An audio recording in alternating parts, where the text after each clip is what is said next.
Zachary spit on his genitals and rubbed them against hers. How does a 4-year-old even know about something like that? This was a 4-year-old who couldn't even swim, who the only reason he was alone with her was because she had a broken floaty. She couldn't even properly wipe her own bottom. It doesn't matter that it's a one-time thing. It doesn't matter that it's one child. He needs to be held accountable. He's still not taking responsibility. He's still saying this didn't happen, that he's being framed. He's not showing remorse. He's not apologizing, just blaming. Senate, because this is 0. State of Texas versus Zachary Warren. Could I have parties announced for the record, please, for the state? Michelle Hayden for the state. For the defense? Robert Mauer for defendant, Your Honor. All right, are you Zachary Warren? I am, Your Honor. All right, you entered a plea in this case. I think someone else did the plea. So you entered a plea on April 19th. To the offense of indecency with a child by contact. According to the plea bargaining agreement, punishments be assessed at a cap of 12 years. The state is opposed to your applications. Have both parties had a chance to review the PSI report? State? We have, Your Honor. Defense? We have, Your Honor. Any objections? State? No, Your Honor. Defense? No. State, do you have any witnesses? We have one brief witness. Marina is getting her. All right.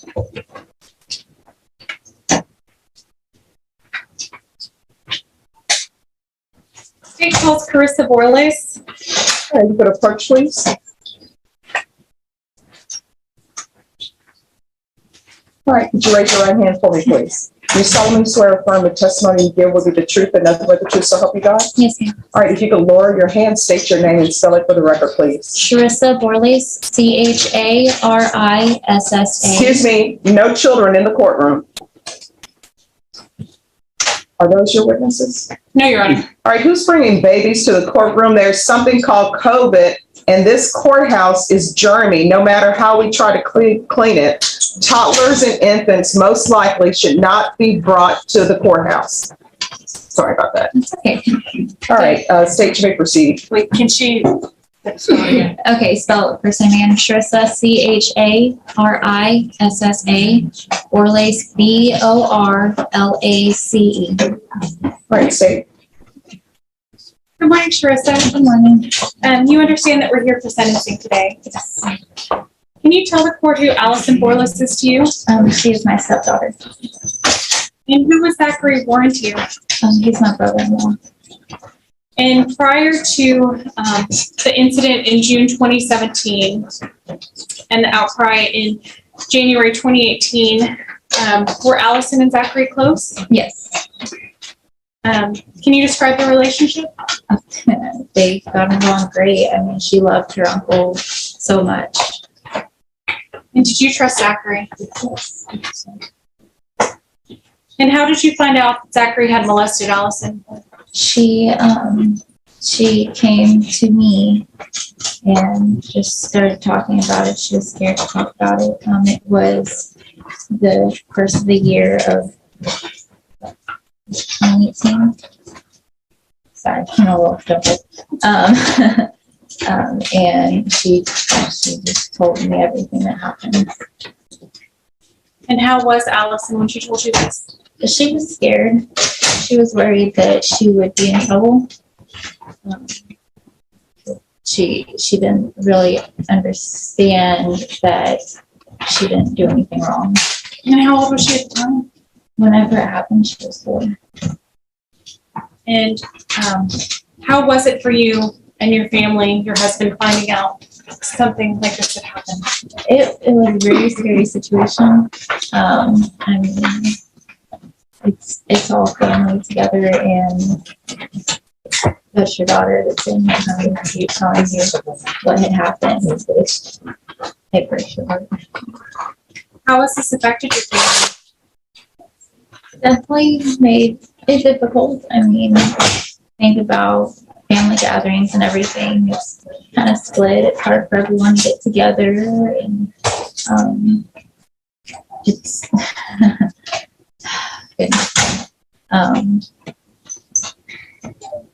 it's hard. It's hard for our daughter. It's very hard for her because it feels like she's not fully supported in every way by all family, because she's young. She doesn't understand how to see that it's both sides of the family.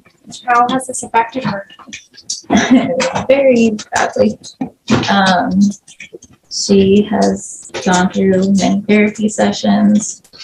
She talks to me, probably brings up something about the incident at least once a week in some form or fashion. How has this affected you and your husband? It's just mostly knowing how to support our daughter. I mean, and with it being such close family together, and because of it being his family, we have to figure out how to support our daughter, and it's different. Is this something that continues to affect your family? Okay. In what ways? I mean, mostly with Allison. She still doesn't know how to handle everything, especially with all of the reschedules with court and everything. She's been having to be ready for any change made within this case. She's been waiting for some sort of answer, and like I said, she constantly brings up the case, or wondering what's going on or when's it going to be over. Do you feel safe with the idea of Zachary being around children, other children? Mm-hmm. Do you want Zachary held accountable? I'll pass the witness. No questions. All right, thank you for coming in. All right, State, do you have any other witnesses? No, Your Honor. Defense? Judge, I'd like to call Christine Miller, please.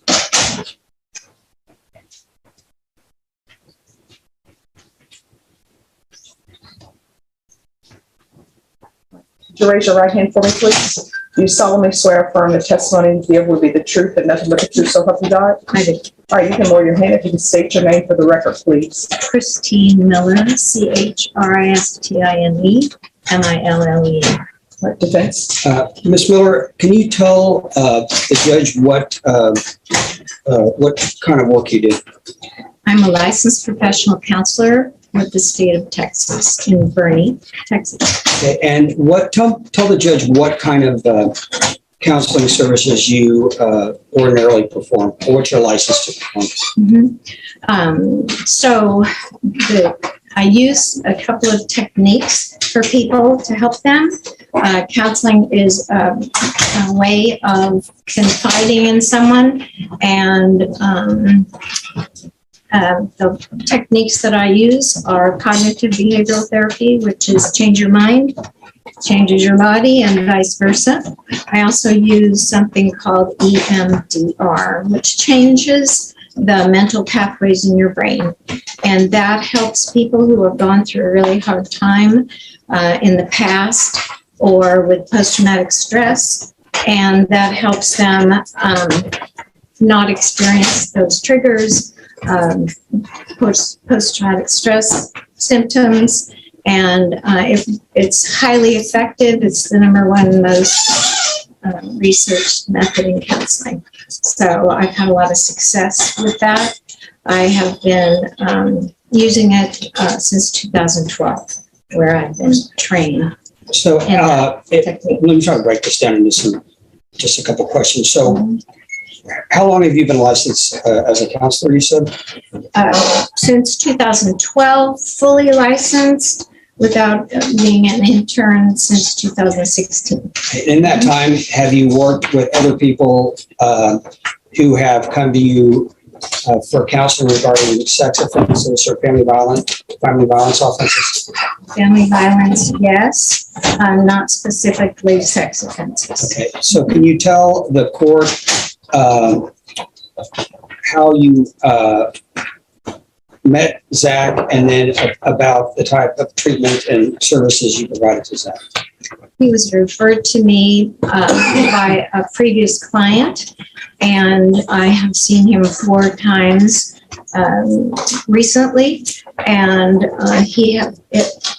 it is my opinion that he has been honest with me, forthcoming, explained the situation. I was able to use the techniques that I have described to you on at least 2 of the 4 occasions, and I felt his sincerity and honesty with me and openness. So when you talk about the treatment you provided, does that explore his past history? Does that talk about things that trigger him? Does the work you do, is that supposed to work on him being able to be a better person moving forward? Yes. So it takes those memories, those childhood memories, and we change the mental result. It's, for example, you change the ending to a story. You might read a story, you change the ending. You can do that in your brain. It's fascinating. And they're exploring all kinds of neural pathways in the brain nowadays. And so keeping up with that, it actually changes your behavior. So for post-traumatic stress, if you're being triggered and you act out, post-traumatic stress, it feels like the past situation is actually happening now, and it changes that. You start thinking about it less and less and less, and it becomes part of the history, and then already we used it, and the next time he said he confronted a person, and it was very helpful to him from his past, and he was able to focus not on the past, but on how he's going to behave in the future. So moving forward, if the judge gives Zach probation, I guess, will you continue to work with Zach? Yes. And counsel him? Yes. And work with these different techniques that you use in order to help him deal with the issues he dealt with? Yes. He has asked to be continued, and I would gladly pursue that. Okay, now, you're not, you and I talked about this, you're not licensed to perform any sort of risk assessment. No. That's a different specified type of license that you didn't seek, right? Not that. Okay. Suicidal risk assessment, I can. Okay. And he has not exhibited any of those different symptoms. So, but actual sex problems, I've never, that's a whole different thing that I'm not certified to do. But so will the treatment that you're providing him, will that help him, do you think, in all of his life moving forward? And not just the issues, the sex offender issues and things like that, but the life issues moving forward? Absolutely. It helps us with those triggers. It helps addictions of any sort. It helps behavior issues. It's really amazing technique and treatment. So, but it does require a certain number of sessions to be able to come, so that if probation is judged, then he would, I feel like he could be required to attend counseling with those treatments in mind. Okay. Judge, I pass the witness. Say, Just a couple questions. You said that Zach is the only sex offender you've ever worked with, right? And you're not certified to treat sex offenders? No. And you said you provided behavioral treatment to him only twice, is that correct? No, well, 2 out of the 4 sessions. Counseling is also in speaking what has happened to you. It has some sort of effect on you, so that it eases pain and help. No other questions. I have nothing further. all right, thank you. Defense, call your next witness. Laura Lee Warren.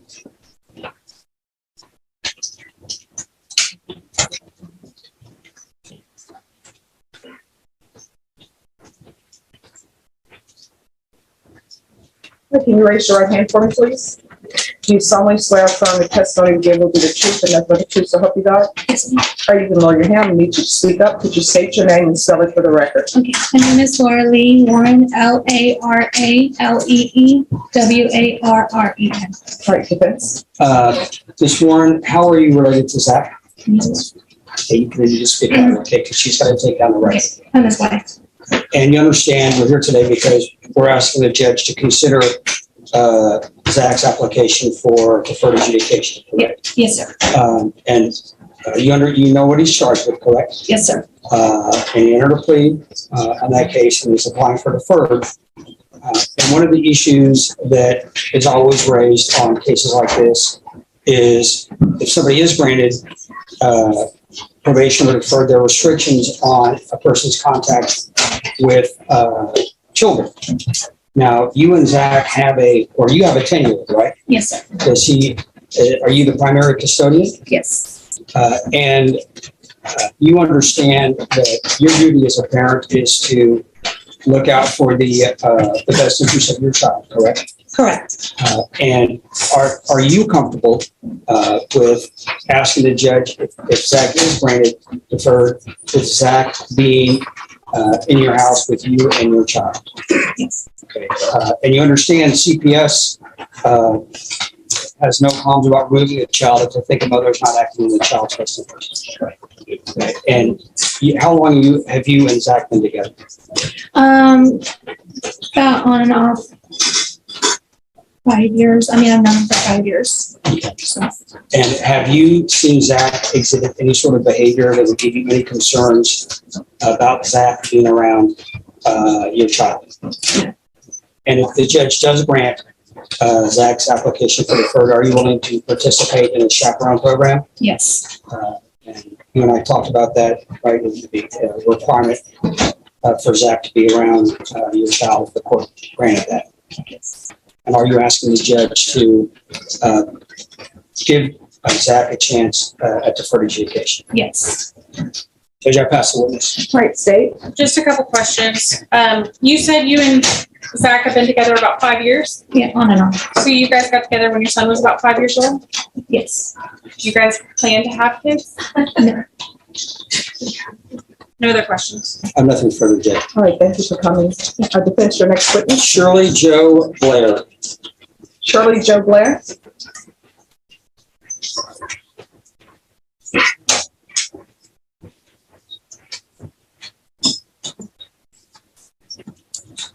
Can you raise your hand for me, please? Do you solemnly swear or affirm the testimony you give will be the truth and nothing but the truth, so help you God? Yes, ma'am. All right, you can lower your hand if you state your name for the record and please spell it. Shirley Jo Blair, SHIRLEYJOBLAIR. Defense. Ma'am, how are you related to Zach? Zachary is my son. Okay. And you understand we're here today because Zach applied for deferred adjudication on this case, correct? Yes. And you know, we've talked about what the specific allegations are, Yes. right? And you were present when we were set for trial and when Zach entered the plea. Yes. And you and I talked about this, and you felt more comfortable if you wanted to read a letter that you prepared for the judge. Yes. Okay. So, Any objections to her reading the letter?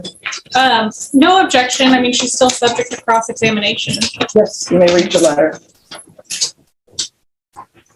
How long is the letter? It's typed, but it's big print, but it's 3 pages. All right, no problem. I was just wondering. And Judge, on that note, I want to make sure that you got the victim impact statement that was submitted separately. Yes, I received it, but I have not reviewed. I got it. Any objections? All right, so you may begin with your letter. My name is Shirley Jo Blair. I would first like to take a moment to state that while my experience in criminal law is but a very small fraction of my experience, I'm a career paralegal. I have been for 26 years. I'm a senior litigation case manager and a case manager team lead, responsible for 12 case managers, litigation assistants, and interns. I say that, Judge, so that you know I'm an educated person. As I sit here today, it's still unreal to me that my family has been going through all of these years. The amount of trauma that every member of our family has gone through is more than I can put into words. My children and my family have been torn apart, and the relationship between them irreparable. I, as well as the rest of the family, have had to separate our lives between children and grandchildren. My granddaughter has had to endure things at a young age that no one, let alone a child, should have to go through and understand. My son has endured things that no one should have to endure or be subjected to.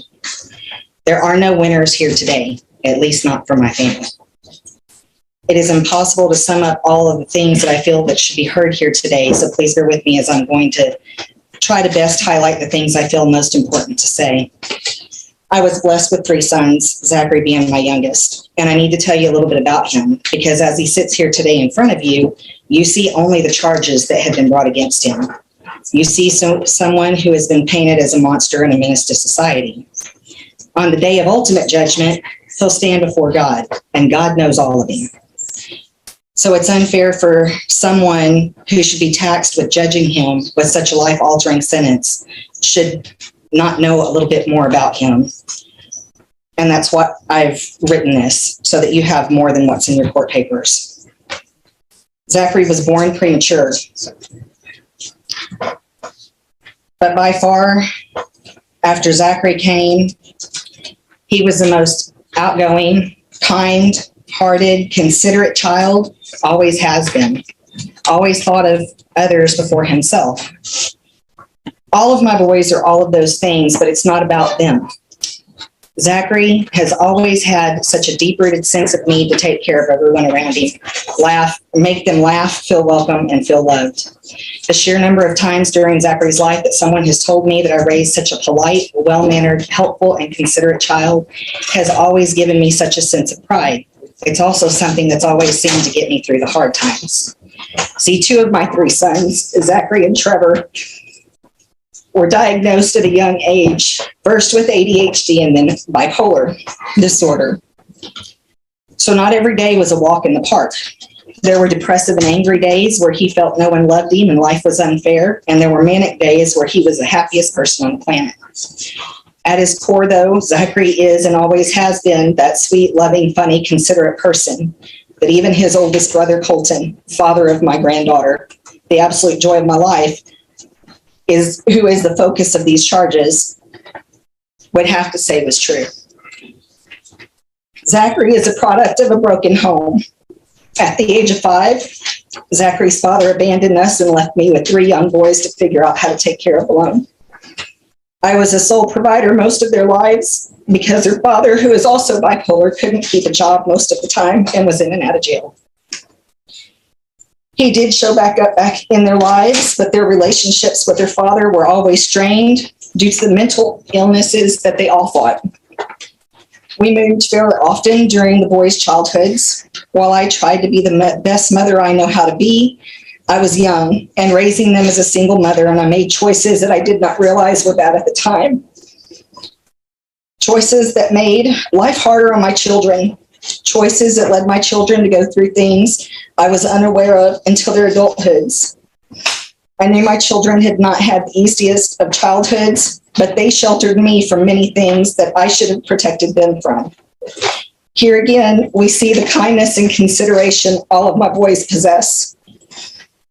On September 26, 2012, God blessed my family with the most beautiful ray of sunshine, Allison Louise. This little girl changed our lives. If you have children, you know that the love you feel for them the moment they're placed in your arms makes your heart feel so full it could almost burst. If you have grandchildren, you know the moment that grandchild is placed in your arms that you only thought you knew what love was. This is very important for me to say and for you to hear, because the love that I'm explaining to you has only deepened over the last almost 10 years. I lived next door to my oldest son, Colton, and Shyla, Allison's mother, when Allison was born. I was lucky enough to see her every day, as was Zachary. I spent almost every day with Allison for the first 3 years of her life. She lived with me for almost 2.5 of those 3 years. She is more than my grandchild. She is the daughter I never had. The bond that I have with that child goes beyond my comprehension. I can tell you that I would wager money that there is no greater love on this earth than the love I have for her. The love that Zachary had for Allison was also very deep. Allison and Zachary bonded from the beginning. Zachary would hold her, feed her, laugh and play with her. He would rock her to sleep, help teach her to walk and talk. The two of them were inseparable. In a crowded room, Allison would choose Zachary to hold her over even her parents. When the allegations of these charges occurred, Zachary would have been just about 20 years old and Allison almost 5. It was almost a year after the allegations that the charges were filed, and Zachary was arrested on charges that could very well be considered one of the most strictly punishable charges in our judicial system. To make matters worse, through no fault of his own or this court's, COVID has further delayed this whole situation, causing it to go on far longer than it should have. I'm not sure if anyone can imagine the pain and suffering that he went through during the first year, not knowing what would come of all of this. Then he spent the remainder of these years strapped with an ankle monitor. Anyone facing charges like this is bound to carry a heavy burden. Imagine carrying that burden being someone who suffers from bipolar disorder. The hell of it all has been a lot all of the time, and almost unbearable at times to watch a child go through. Over the years, as this has gone on, Zachary has worked hard to try to have a normal life. He's a loving husband and stepfather to a child whose father passed away when he was very young. He's found peace through prayers and relationships he has formed with members of the church. He has a good job and supports his family. He's shown up during inclement weather in the middle of the night and on the weekends to fix things for his grandparents. He's taken in friends in their time of need to help them get back on their feet. Zachary has worked very hard to have a better life, and Zachary always puts others before himself. I know that plenty of mothers have sat here before you and pled for mercy for their child. I realize that in a sense I'm no different than any other mother who comes up on your docket.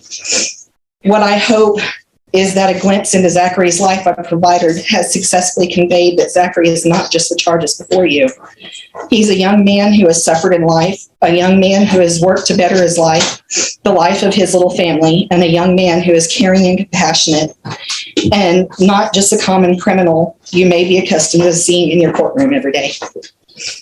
I hope also that you will see that I am not just another mother. I am the grandmother to the child in question.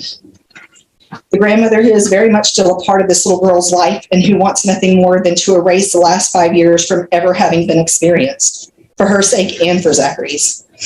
I'm someone who can sit here before you today and tell you that I do not believe that my son is a threat to any child, that an allegation like this will never be made against him again. I'm sitting here today asking you to take into consideration the fact that the man you are judging today could benefit and has already benefited from counseling. Asking you to take into consideration the time, money, loss of friends and family, jobs, and untold sleepless nights and agony that he's gone through over the course of this case. Asking you to ask yourself if tearing him away from the life and family he loves and who loves him is the right course of action. Asking you to believe that Zachary has a support system of not only family members, but members of the church who want to help him build a better life and be the best version of himself.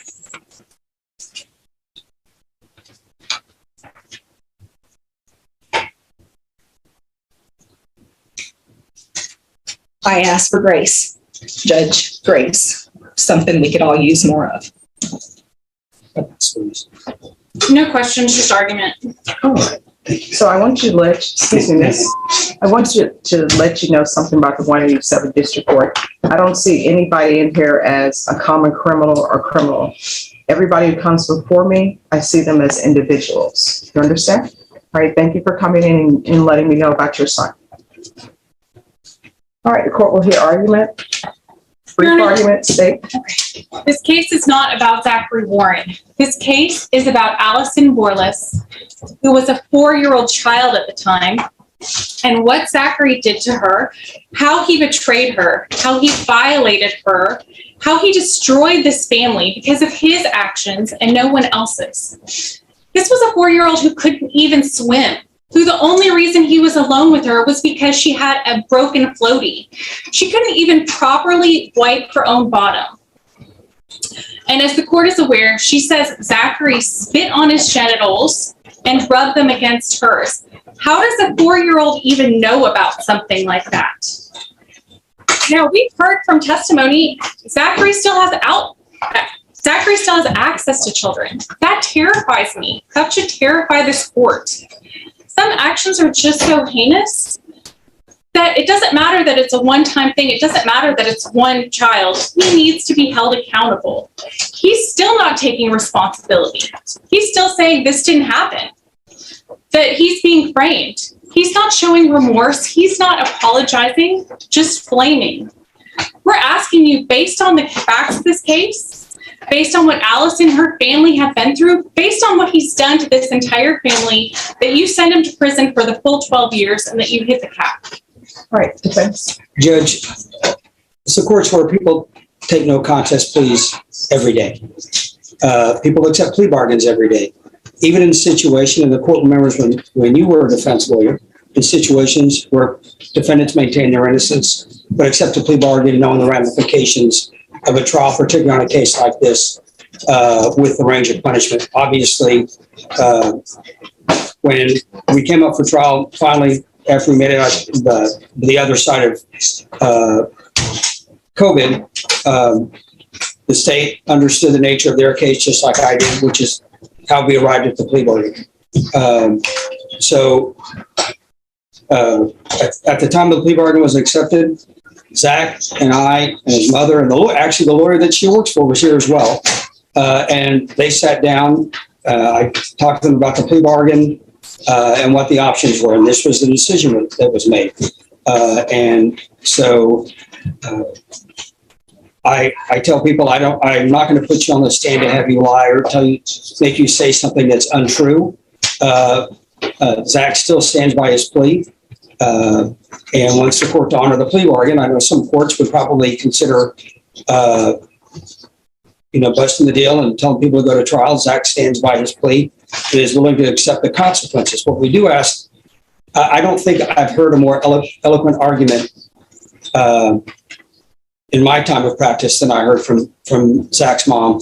Just as far as I think we do have a tendency to look at the offense and not the person behind it. I began representing Zach before the charges were filed, and Zach is, I guess, we're going on 4 years now, and I understand the court's concern about the nature of the allegations. I would ask the court to consider granting his application for deferred. I know it's unusual in these situations, but I do think he has an amazing support system. The minister is here, his family's here, and I find it amazing. And as the court's aware from your time as a prosecutor, these cases split families apart, and I do find it refreshing that Zach's mom is able to maintain a relationship with both sons as well as her granddaughter in this situation. So I would ask the court to grant his application for deferred.